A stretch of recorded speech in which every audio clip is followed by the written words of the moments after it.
Hello, Cincinnati.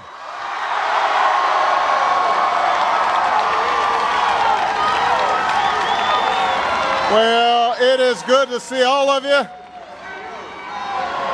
It's good to be back in Cincinnati. I have to say, I drove by the Bengals practice, and I was scouting out some plays in case they play the Bears. Did I hear somebody boo the Bears?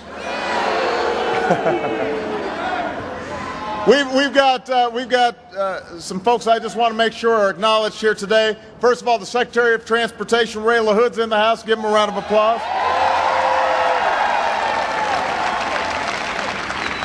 Got the mayor of the great city of Cincinnati, Mark Mallory, is here. We've got the mayor of Covington, Mayor Denny Bowman. Senator Rand Paul is here.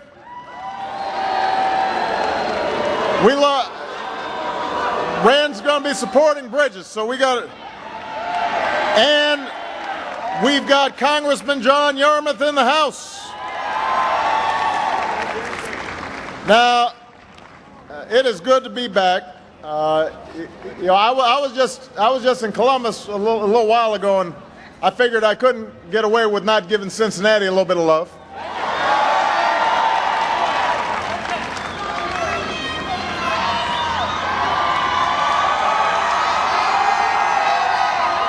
I want to thank the good folks at Hilltop Concrete for having us here today. I especially want to thank Ron for his introduction. You know, companies like Hilltop, construction companies, have been hit harder by this economic crisis than almost any other industry in America. And there are millions of construction workers who are still out there looking for a job. They're ready to work, but things have been a little tough. Now, that doesn't mean that there is not plenty of construction waiting to get done in this country. Behind us stands the Brent Spence Bridge. It's located on one of the busiest trucking routes in North America. It sees about 150,000 vehicles every single day. And it's in such poor condition that it's been labeled functionally obsolete. Think about that, functionally obsolete. That doesn't sound good, does it? It's safe to drive. It's safe to drive on, but it was not designed to accommodate today's traffic, which can stretch out for a mile. Shipping companies try to have their trucks avoid the bridge. Of course, that only ends up costing them more money as well. The thing is, there are bridges and roads and highways like that throughout the region. A major bridge that connects Kentucky and Indiana just closed down for safety reasons.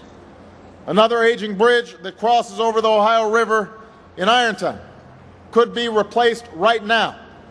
There are rail stations in Cleveland and Toledo in desperate need of repair.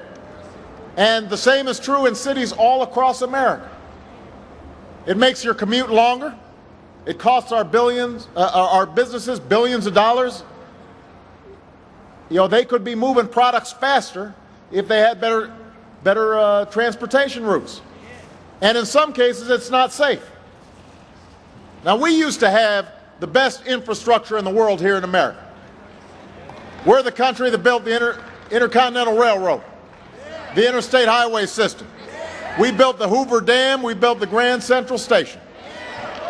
So how can we now sit back and let China build the best railroads and let Europe build the best highways and have Singapore build a nicer airport at a time when we got millions of unemployed construction workers out there just ready to get on the job, ready to do the work to rebuilding America?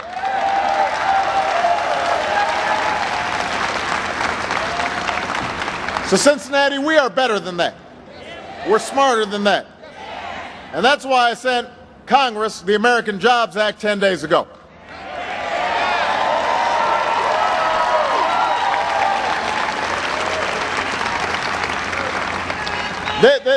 This bill is not that complicated. It's a bill that would put people back to work rebuilding America, repairing our roads, repairing our bridges, repairing our schools. It would lead to jobs for concrete workers like the ones here at Hilltop, jobs for construction workers and masons, carpenters, plumbers, electricians, architects, engineers, iron workers.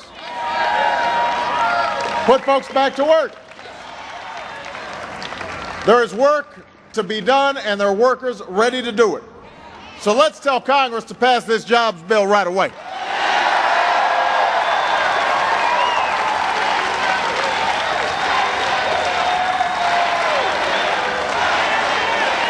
Pass this bill.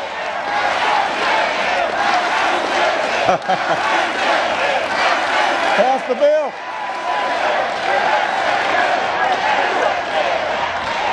Tell them to pass the jobs bill, and not only will we start rebuilding America, but we can also put thousands of teachers back to work. You know, I was with the president of South Korea. I was up at the United Nations. We were doing a bunch of stuff, and you know, he's told me in the past, I've asked him, I said, what's your biggest challenge? He says, oh, education. I said, well, what are you dealing with? He said, well, you know what? We're hiring so many teachers, we can barely keep up, because we know that if we're going to compete in the future, we've got to have the best teachers. And we've got to have our kids in school longer. And we've got to make sure that they're learning math and science. Well, while they're hiring teachers in droves, what are we doing? We're laying off teachers. It makes no sense in this new global economy where our young people's success is going to depend on the kind of education that they can get.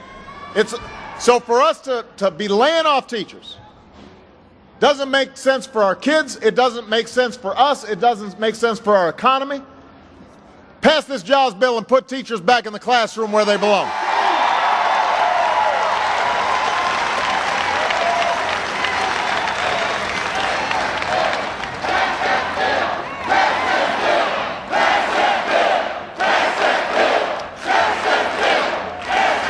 They need to go ahead and pass it. Tell Congress to pass this jobs bill, and companies will get tax credit for hiring America's veterans.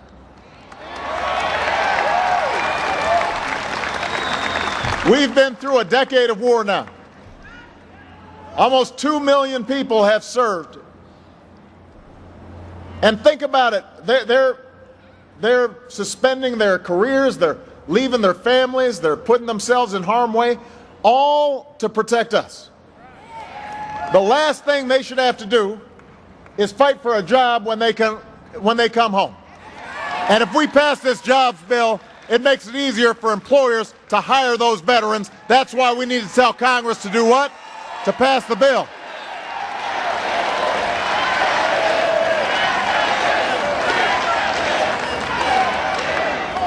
The American Jobs Act will cut taxes for the typical working family by $1,500 next year.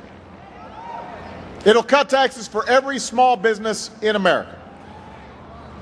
It'll give an extra tax cut to every small business owner who either hires more workers or raises those workers' wages. How many people here would like a raise?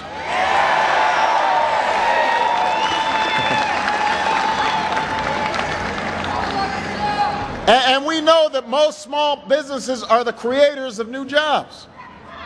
You know, we've got a lot of folks in Congress who love to say how they're behind America's jobs creators. Well, if that's the case, then you should be passing this bill, because that's what this bill's all about, is helping small businesses all across America.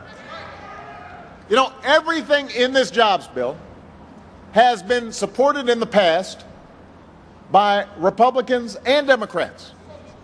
Everything in this jobs bill is paid for. The idea for a big boost in construction is supported by the AFL-CIO, but it's also supported by the Chamber of Commerce. Those two don't get along on much. but they agree we should rebuild America. And by the way, thanks to the reforms that we put into place, when we start rebuilding America, we're going to change how business is done. No more earmarks, no more boondoggles, no more bridges to nowhere. We're going to cut the red tape that prevents some of these construction projects from getting started as quickly as possible. And we'll set up an independent fund to attract private dollars and issue loans based on two criteria. How badly is a construction project needed, and how much good will it do for the community? Those are the only things we should be thinking about, not politics. And by the way, that's an idea that's supported by a Massachusetts Democrat and a Texas Republican. It's a good idea.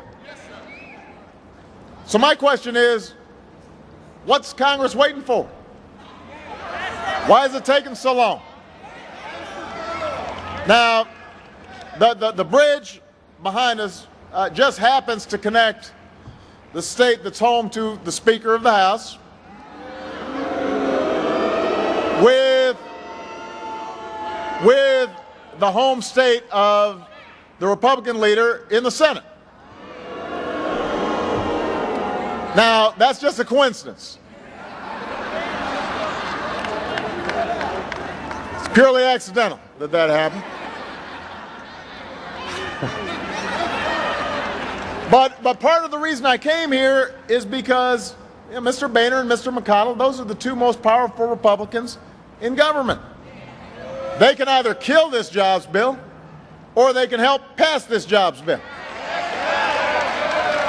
And I know these men care about their states, they care about businesses, they care about workers here. I can't imagine that the Speaker wants to represent a state where nearly 1 in 4 bridges are classified as substandard. 1 in 4. I know that when Senator McConnell visited the closed bridge in Kentucky, he said that roads and bridges are not partisan in Washington. That's great. I know that Paul Ryan, the Republican in charge of the budget process, recently said that you can't deny that infrastructure does create jobs. That's what he said. Well, if that's the case, there's no reason for Republicans in Congress to stand in the way of more construction projects. There's no reason to stand in the way of more jobs. Mr. Boehner, Mr. McConnell, help us rebuild this bridge. Help us rebuild America. Help us put construction workers back to work. Pass this bill.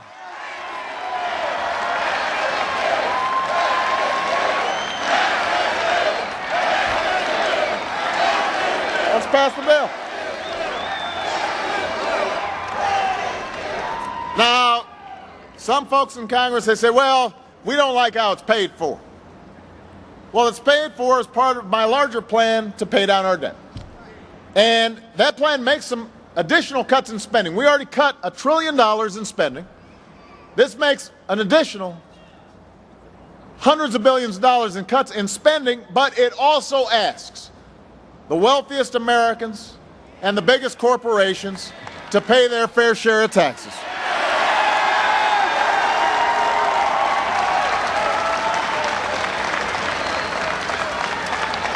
Now, that should not be too much to ask. And by the way, it wouldn't kick in until 2013. So when you hear folks saying, oh, we shouldn't be raising taxes right now, nobody's talking about raising taxes right now. We're talking about cutting taxes right now. But it does mean that there's a long-term plan, and part of it involves everybody doing their fair share. Now, this isn't to punish success. What's great about this country is our belief that anybody can make it.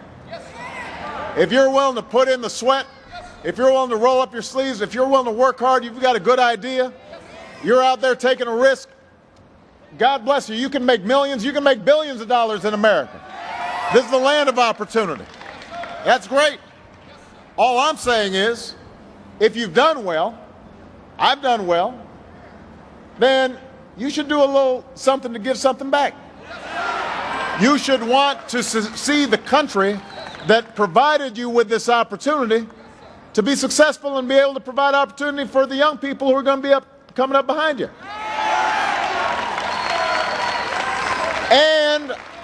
And all I'm saying is that everything should be fair. You know, you learn the idea of fairness when you're 2, 3 years old, right? You're in the sandbox, and you don't want to let somebody play with your truck, and your mama or your daddy go up and they say, "No, hon, it's not fair. You got to share." Isn't that what they say?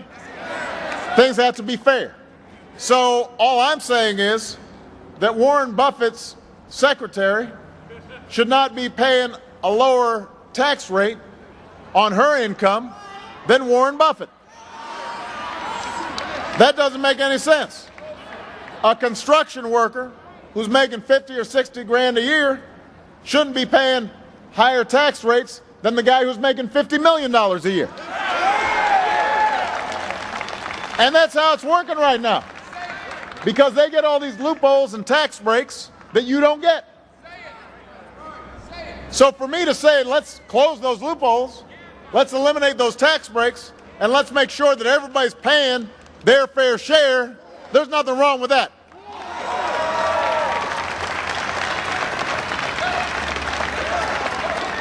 Now, this is about priorities. It's about making choices. You know, if we just had all kinds of money and everybody was working and we hadn't gone through the worst financial crisis since the Great Depression, then maybe we wouldn't have to make choices. But right now, we've got to make some choices. We've got to decide what our priorities are. If we want to pay for this jobs plan and close the deficit and invest in our infrastructure and make sure we've got the best education system in the world, the money's got to come from someplace. Would you rather that the oil companies get to keep their tax loopholes? Or would you rather make sure that we're hiring thousands of construction workers to rebuild America? Would you rather keep in place special tax breaks for millionaires and billionaires, or would you say, let's get teachers back in the classroom so our children can learn?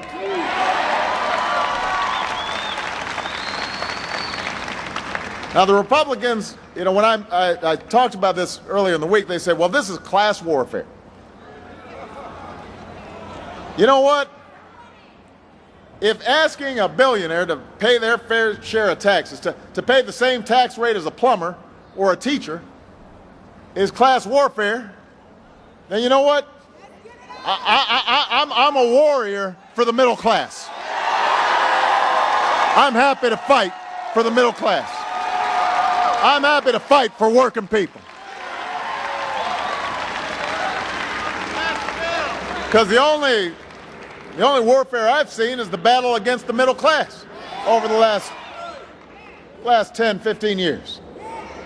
It's time to build an economy that creates good middle-class jobs in this country. It's time to build an economy that honors the values of hard work and responsibility. It's time to build an economy that lasts. In Cincinnati, that starts right now. That starts with your help. Maybe some of the people in Congress would rather settle their differences at the ballot box than work together right now.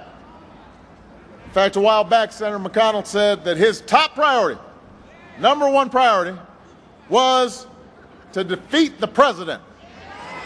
That was his top priority. Not jobs, not putting people back to work, not rebuilding America, beating me. Well, I've got news for him. And every other member of Congress who feels the same way. The next election is 14 months away. And I'll be happy to tangle sometime down the road. But the American people right now don't have the luxury of waiting to solve our problems for another 14 months. A lot of folks are living paycheck to paycheck. A lot of folks are just barely getting by. They need us to get to work right now. They need us to pass this bill. So I'm asking all of you, I need everybody here to lift your voices, not just in Cincinnati, but anybody who's watching TV or anybody who's within the range of my voice. I want everybody to lift up their voices I want you to call.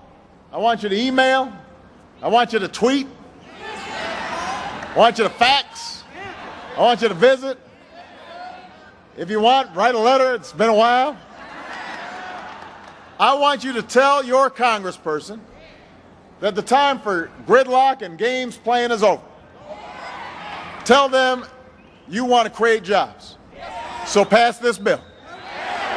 If you want construction workers rebuilding America, pass this bill.